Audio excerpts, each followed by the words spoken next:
In this next video, we will be looking at someone who displays predominantly disorganized symptoms.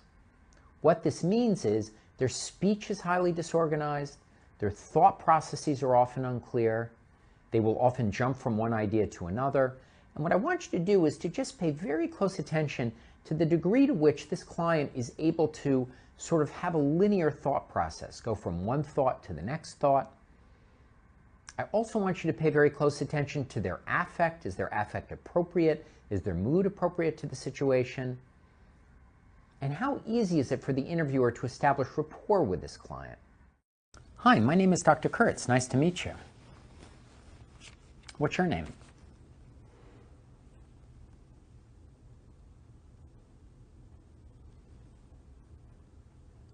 I saw on your chart it looked like your name was Joshua. Can I call you Josh? Is that all right? Yeah.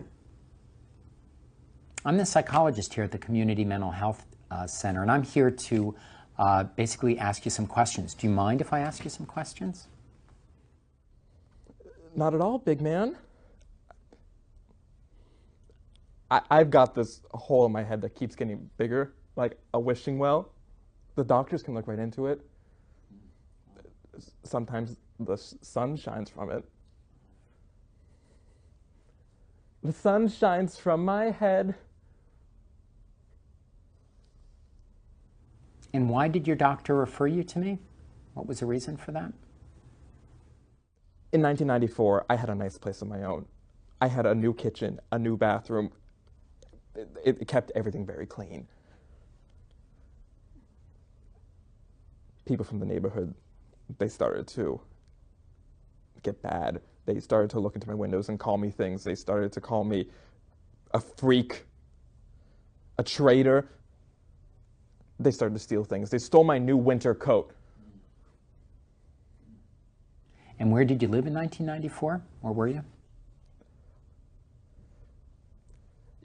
You see, Doc, the big red nose on my mom's face is pretty funny. You see, Doc, my friends, they really don't understand Barack Obama. I understand Barack Obama. He's part of the college crowd. I'm part of the college crowd. Barack comes over to my house. He asks me questions. He comes looking for me. He asks me about Syria mainly. Barack and Santa Claus.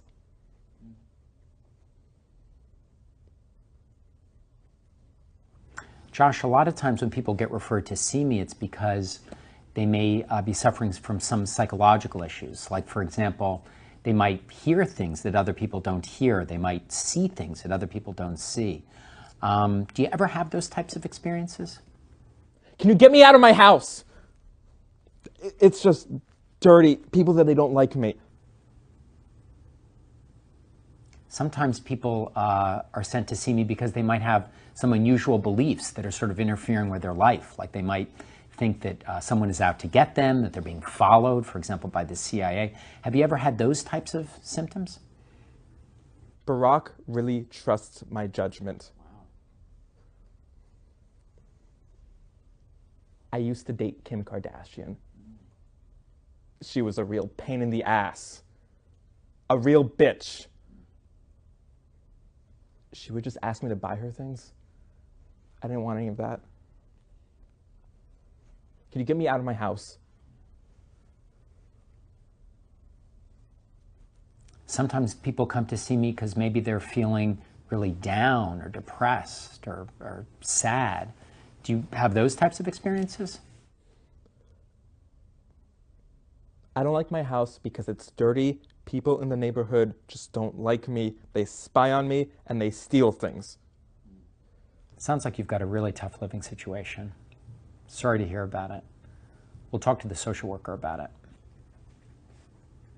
Bush really messed up with the war. That's why Obama comes over to ask me about Syria. He needs my help.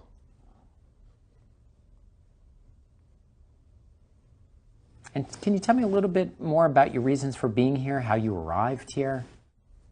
Did I tell you about how when I was young, I used to play basketball, master the ball, or rather ball? not sure I understand. Tell me a little more. Or? I don't understand either.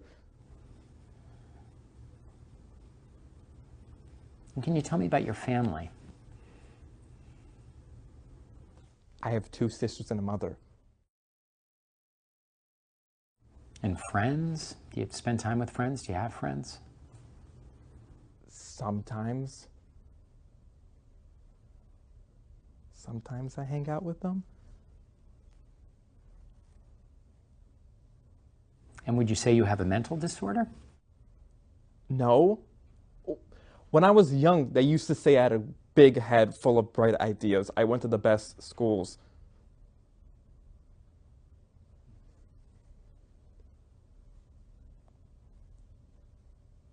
Do you mind if I ask you some more focused questions? Yeah. Okay. Table and chair, how are they alike or the same? You can't sit on a table. That's true. How about poetry and painting? How are they alike or the same? A poem is words. Painting is not poetry.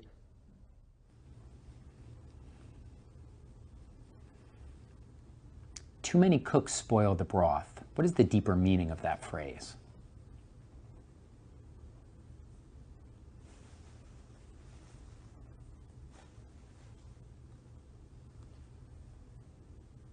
Josh, too many cooks spoil the broth. What is the deeper meaning of that phrase? I don't know. Too many people in the kitchen spill things. It gets messy. I don't know. Oh, that makes sense. Thanks for your time. I appreciate it, Josh.